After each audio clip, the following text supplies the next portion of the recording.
yeah, tracing. Tracing is a nice thing. If you happen to know the Snapper SQL script by Tunnel Poda, it's really an excellent piece of software. I used it very often, but what I was missing was the visualization of the data that was returned by Snapper. So what we have in Mumbai is Mumbai starts the Snapper script and passes the output and then visualizes the data. So I'll show how this works. Let's start Snapper. Put in a frequency of 5 seconds. Connect as user system and get basically all of the data that Snapper can return, and only trace foreground sessions. That's what it's saying. We'll press OK. Now Snapper is running, and in the same time I want to make sure there's some action on the database. So I'll just issue an SQL statement that will generate some load on the SQL server.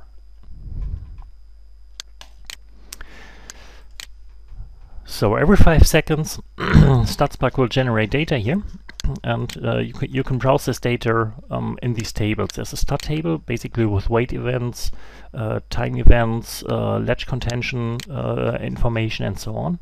And there's the ash table. Makes this nice. Best fit.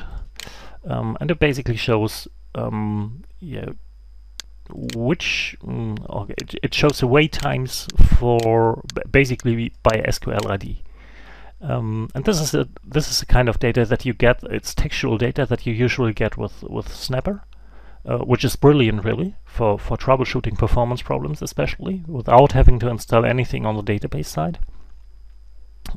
So kudos to Tuttle who wrote the script. But as I said, what I was missing was this kind of visualization of the data.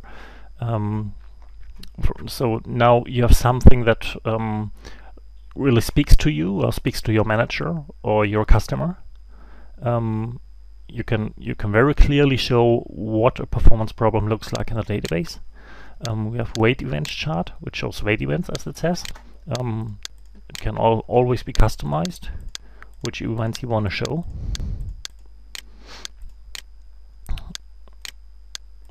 Let's show all. And we have time model chart. Basically, this is time model data that is available since Oracle 10. Again, this can be customized. We have the stat chart. Basically, only makes sense to have one or maybe two values here shown, but you can play around with it. You can do lots of nice graphs with it. And finally there's the ash chart. Basically shows that our database server currently is under high CPU load because I have the silly SQL statement running here. I'll stop this, and it should get better right here. Here again, as in the grid, you have the chance, or you have the possibility. I'll stop Snapper here. The data, so Snapper is no longer running, so no new data is coming in, but you can play around with the data that you fetched. For example, you can look into one snapshot only and see which SQL statements were responsible for the kind of load that you saw. So you can really dig into the data. For example, here, that's a good example. We have a DB file sequential read of like 78%, but this DB file sequential read wait event was basically called or produced by more than one SQL statement, as we see here.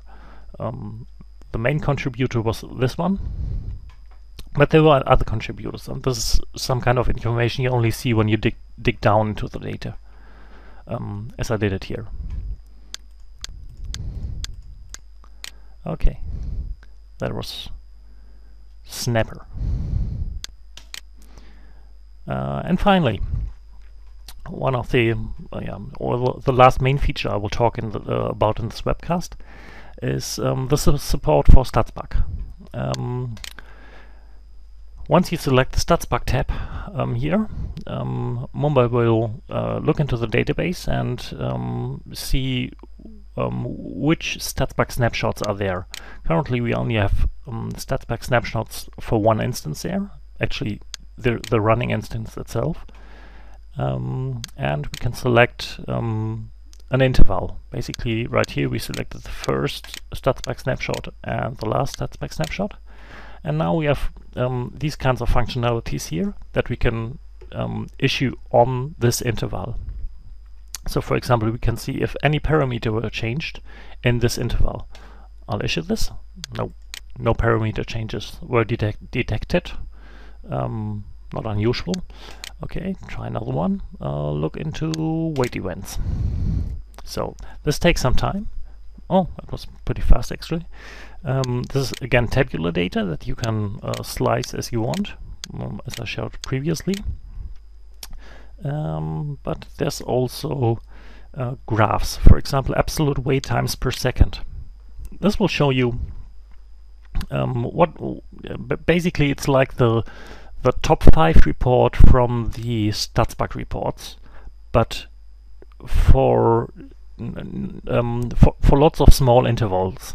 So basically you can look at this data right here and find the intervals that might be interesting to you. You look at all the data that is available in the database that was collected by StatsBug, and then you can find out the interval that is interesting to look at. For example, here we have this peak of NQTX roller contention.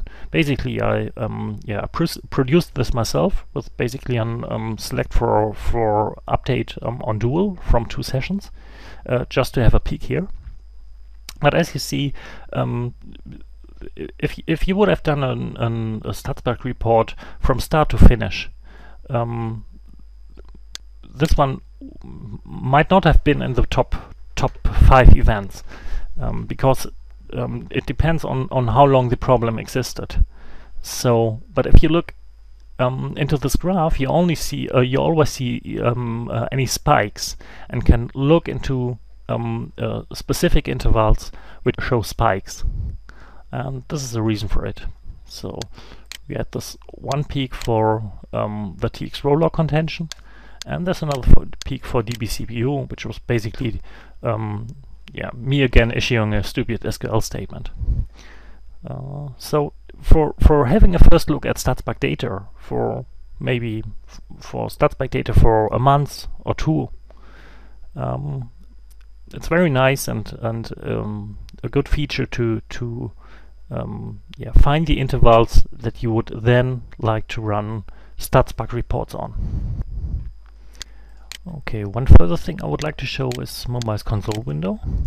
Basically, you started from up here, for example, and in this area you can enter your SQL statements, issue them, and you will get the results down here. If you query a lot of data, or if you query for a lot of data, like DBA objects, it's clever to untick this one in memory mode. This means that Mumbai will only fetch the first rows and fetch more data once it really needs it, actually when you scroll through the data. Now if you want to have an execution plan for this kind of statement, we can click here and get an execution plan through explain plan. Let's do that. Here we go. This is the execution plan returned by SQL plan and by explain plan, sorry. And as you see, there's a note in the first line: the plan was generated with explain plan. Actual plan during execution might differ. That can be a problem if you use explain plan. So in Oracle 10 and 11 we have DBMS underscore xplan, I think it's xplan package, And this is used if you click this button. It means execute and show plan. Be prepared that the statement is actually executed. Might not be vital for select, but if you do on delete or update, you should think twice. There's a little play button here. So let's do that. And with this, what is actually executed is statement up here, plus a gather plan statistic hint, plus an identifier, so that Mumbai is able to find its own statement in the shared pool again, and then it can retrieve the execution plan for this execution that we just did. So now we can, for example, compare estimated rows to all rows and do things like that, and see if probably you have a statistics problem or such. So it's basically very useful to very quickly get a decent and correct execution plan for an SQL statement. What else can we do? We can also start a 10046 trace from the console window. So let's start a trace here. Then issue a statement. There we go. Here's our data. Now stop the tracing again, and we can directly from here open our own sessions trace file. So we actually fetch it from the database server and then open it in Mumbai. There it is. This is a session trace enable, and here is where is it? Let's select all from DBA objects, the actual SQL statement that we did. And I can then right click again and save and open, select save and open in 10046 trace file viewer. So the trace file is now saved to local disk, and then it's opened in Mumbai's trace file viewer, and we can see exactly what was happening here. And it's also sent, if you select so, to Aura SRP, and it will generate and show this Aura SRP report inside Mumbai.